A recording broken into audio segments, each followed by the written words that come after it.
ভাঁজে আমরা ভাঁজ করব।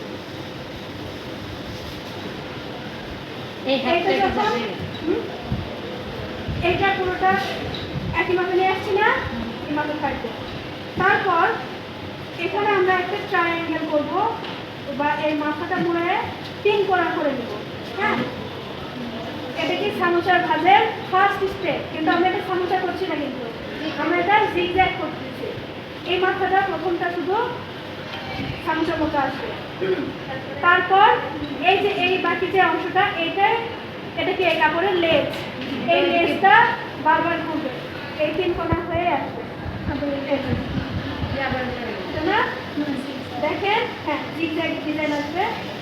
তারপরে এরকম করে করে আমরা পুরোটা কি একটা স্কয়ার শেপে নিয়ে আসবো। এই যে এখানে যখন আসছে না, এটা কি একটা 4 কোণা হয়েছে না? এইটা হওয়ার পরে আমরা যে কোনো এক পাশ থেকে এটা হাতের মধ্যে মুড়ায় নিব। আমার কাপড়টা তো ছোট, তাই না? তাই জন্য এরকম আসতেছে। কাপড় যখন আমরা 1 গজ নিব বা বড় ধরনের নিব, তখন ওটা আমাদের পুরো মুষ্টির ভেতর আসবে। তো এই জায়গাটা আমরা মাঝখানে এখন সুতা দিয়ে বা রশি দিয়ে পেঁচে নিব, বাঁধবো। আচ্ছা, আমি আবার দেখাই দেবো। আমি আগে এটা বেঁধে নেই, তারপর আপনাদেরকে করার সময় আমি আবার হেল্প করতেছি। ওকে?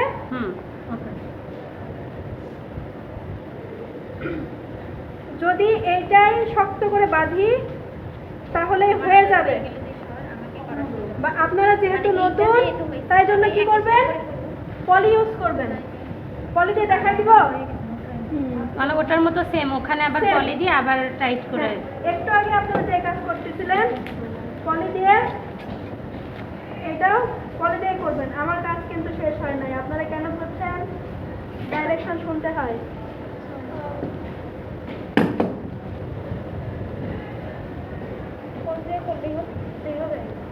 হ্যাঁ, পলি না দিলেও হয়, কিন্তু শক্ত করে বাঁধতে হবে। আপনাদের ক্ষেত্রে বাঁধনের ভেতর রং ঢুকে যেতে পারে, যার কারণে আপনারা পলি দিয়ে নেবেন এবং পলির উপরে শক্ত করে বাঁধবেন। আর আমরা এই যে এই সুতলিটা যদি ব্যবহার করি, পাটের রশি যেটা, তাহলে আমাদের সময়ও কম লাগবে আর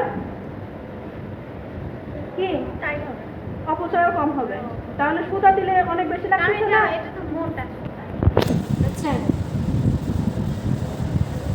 আচ্ছা, এইটা কিন্তু আমার হাতের ভেতরে ছিল, এইটার সাথে এখন এটাতে গিট দিয়ে দেবো। ওকে? তখন যে গিট পদ্ধতি শিখাইলেন ওইটা ইউজ করা যাবে না? হ্যাঁ, ওইটাও করতে পারেন বা এটাও করতে পারেন। আমার এটার বাঁধন শেষ। দেখেন, জিগজ্যাগের বাঁধনের ক্ষেত্রে এইটা করার পরে কি একটা বউ টায়ের মতো হয়েছে, যে গলায় পড়ে না ওরকম টাই। হ্যাঁ, আর ওই যে ইদানিং ফেসবুকে কি ট্রেন্ডে চলছে, কুকি ক্লিপ, ওই রকম। হ্যাঁ, করেন সব।